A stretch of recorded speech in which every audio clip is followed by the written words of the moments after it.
Today, ladies and gentlemen, I'm going to be ranking every single Rainbow Six Siege assault rifle for Siege X so that you guys know which weapons are meta right now and which ones you need to be avoiding. Obviously, this is my own opinion. If you disagree, let me know down in the comments. And without further ado, let's just jump straight into it. So starting off then with Hibana's AR, in my opinion, I really like the design of the weapon, but the one thing that is holding it back from being like a meta weapon is that magazine capacity. I believe it's all the way down at 20 bullets, which is really sad because I actually really like this weapon overall. I'm still going to put it in A tier regardless of it only having 20 bullets, but it's definitely going to be on the low end of the A tier because unfortunately it just can't compete with other operators that have better weapons with bigger mags. Moving on then to the Commando. Now some of you guys might have thought that this was an SMG and wasn't going to be in this video, but it is actually an assault rifle, and in my opinion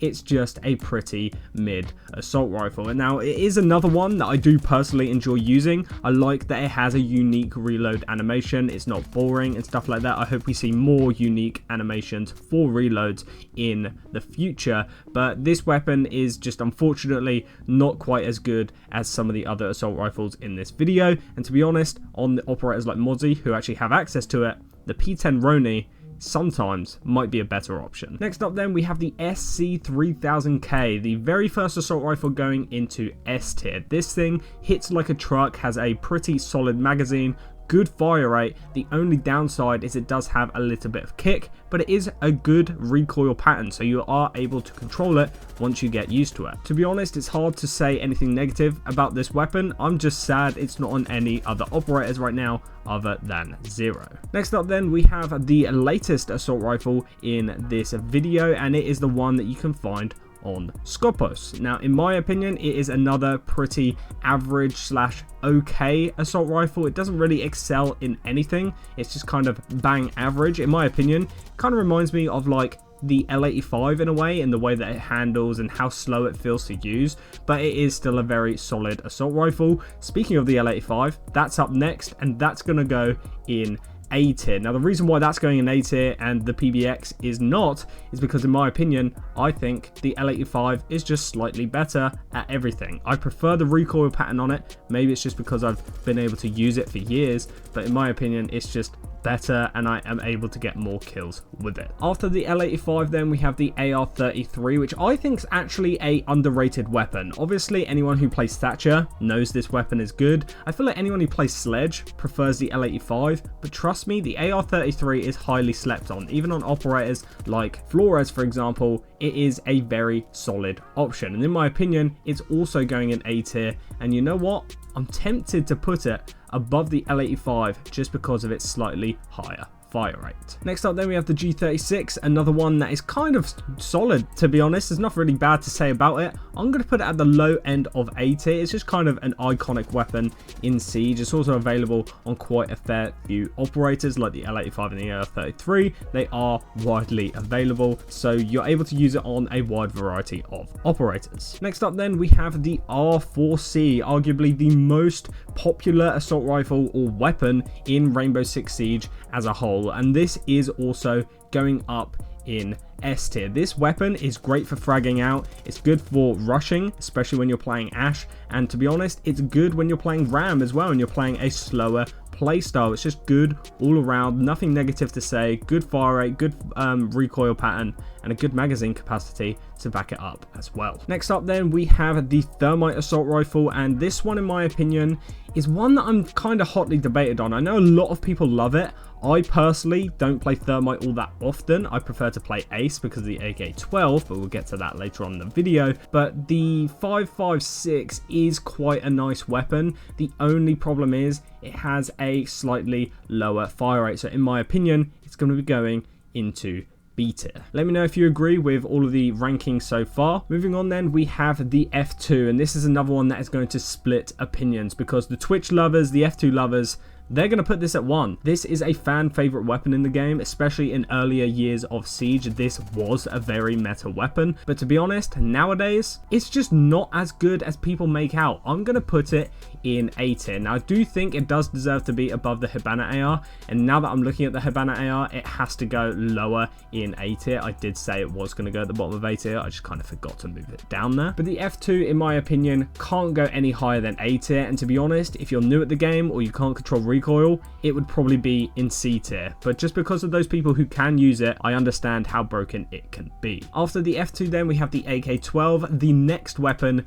going up into S tier. Now, in my opinion, I don't know which weapon I prefer out of the SC3000K or the AK-12, but these two assault rifles might be the best two assault rifles in the entire video. I can't really remember which other assault rifles are coming up other than the ones that I can see right here, but we'll have to wait and see if either of these weapons get dethroned. But right now, they are looking pretty comfortable at the top. Moving on from the AK-12, we have the C7E. This is the assault rifle found on Jackal, another weapon that I'd like to see get added to a few new operators. But with that being said, again, it kind of reminds me of the Hibana assault rifle, but it just has a slightly better magazine. Maybe it's because in-game both of them feel pretty long in some kind of way. I don't know why, but they do just feel very long. And to be honest, they're both great. In fact, now that I'm thinking about it, if the R4C's up in S tier, I think the C7E has to be as well, because I think on time to kill basis, it is up there as one of the best in the game. It's just a shame that it's only available on one operator, which is Jackal,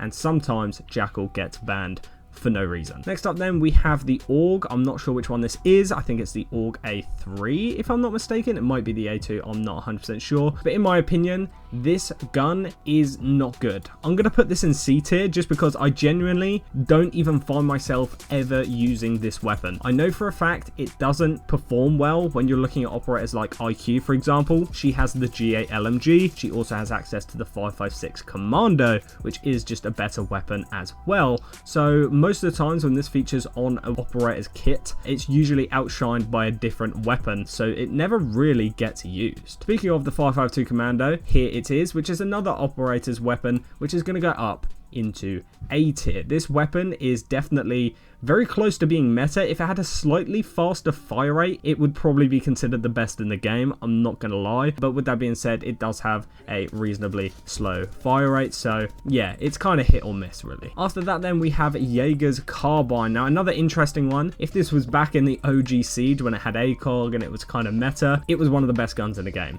There is no doubt about it, but Ubisoft nerfed this thing into the ground. It's got 20 bullets in a mag, doesn't do as much damage as it used to. To be honest, this might be all the way down in D tier right now, but I'm not going to put it there. I'm going to put it in C tier because I have one weapon and one weapon only going into D tier. Next up then, we have Buck's C8, another weapon that I'd love to see on a new operator. Obviously, besides having this massive underslung shotgun on the bottom, maybe having a foregrip option as well to reduce that recoil. But the C8, in my opinion, is one of my favorite assault rifles, and I definitely wouldn't put it up into S tier. Maybe some of you would, but even though Buck is probably my most played attacker, I wouldn't consider this an S tier weapon, just because it does have a lot of kick. Obviously, not factoring in the shotgun strapped underneath it, it is a pretty solid weapon overall, but most of these weapons up here in S tier have a better time to kill and DPS output. Moving on from Buck C8 then, we have the Blackbeard assault rifle, the Golden Scar, and in my opinion,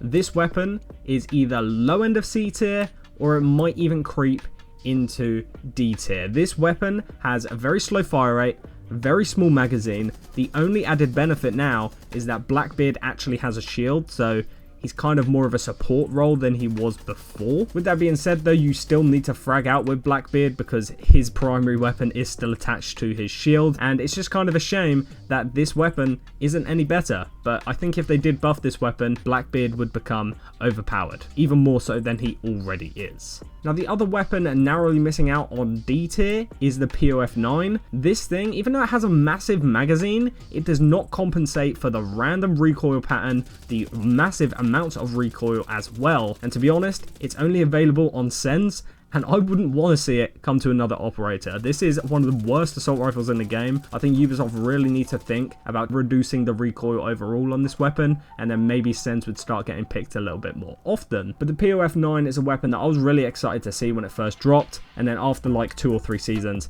I really haven't touched it since. Next up then, we have Zofia's AR, and this is another interesting one because when Zofia was meta back in the day, this was a good assault rifle. Everyone used to run this shit, but this is still a solid weapon. I maybe wouldn't go up in A tier, or maybe low end of A tier, but I am going to put it in B tier. I'd even put Thermite's assault rifle above it, just because even though it is iconic, it's kind of cool. It kind of reminds me of OG Siege, so it's got a bit of nostalgia for me. But realistically, the recoil on this thing is kind of insane. So I really think this is also another weapon that needs a bit of a recoil buff. Moving on then to the V308, another one of my personal favorite assault rifles in the game. I think this one's also going to go up into A tier because this kind of has the benefit of the POF9 with a massive magazine, except the recoil isn't arse. I think it does more damage, and if I'm not mistaken, it has a similar, if not maybe slightly slower fire rate than the POF9 as well. And obviously it comes equipped on Lion, which is a 10 times better operator than Sens. After that weapon though, we have the Spear, an interesting one because it is available on Thunderbird on defense, so for her it is a solid option. But on Thinker, I mean, 9 times out of 10 you're probably better off bringing the LMG, even though you do move like an absolute slug with it. I think this is another operator weapon that's going to go into B tier, one that I just don't use very often. It's very undesirable, and to be honest, it leaves a lot to be imagined. It's not very good at all. After that then, we have the M4, another weapon that comfortably slides up into A tier, narrowly missing out on S tier. I actually really do like this weapon, would love to see it on another operator. In fact, it is, isn't it? It's on Striker now as well. I don't really play Striker enough to validate that because it is kind of just recruit, but with an M4. But the M4 is a great weapon, so to be honest, maybe it does deserve S tier. Giving us a quick zoom out then to see the final 4 weapons of this video, we have the AK-74M or whatever it's called. This is the AK that's found on Nomad and Deimos. On Deimos it's okay, but I think he just shines with the revolver, to be honest. I think this is a B tier weapon as well, probably similar to Zofia's AR actually, maybe slightly better because I think it has less recoil and a bigger magazine, but overall I think it is a solid weapon. ARX, probably low end of A tier, definitely above the Hibana AR though. I wouldn't go above the 5.52 though, I think that might be a bit too far, but the ARX is another solid option, very low recoil, but not the biggest magazine either. The F90, which is available only on Gridlock, is another one that's kind of undesirable at times, but it is kind of underrated. I will leave it in B tier and towards the top end of B tier. And the Para 308 will probably creep up into A tier as well. A pretty solid option for both Brava and Capital. So with that being said, let's zoom back in, and this is our final tier list of assault rifles for Siege X. Let me know where I went wrong. Let me know where you agree. Is the best assault rifle in the game the AK-12, or am I mistaken? Let me know down in the comments. Thank you guys for watching. Click the video on screen, and I'll see you in the next one.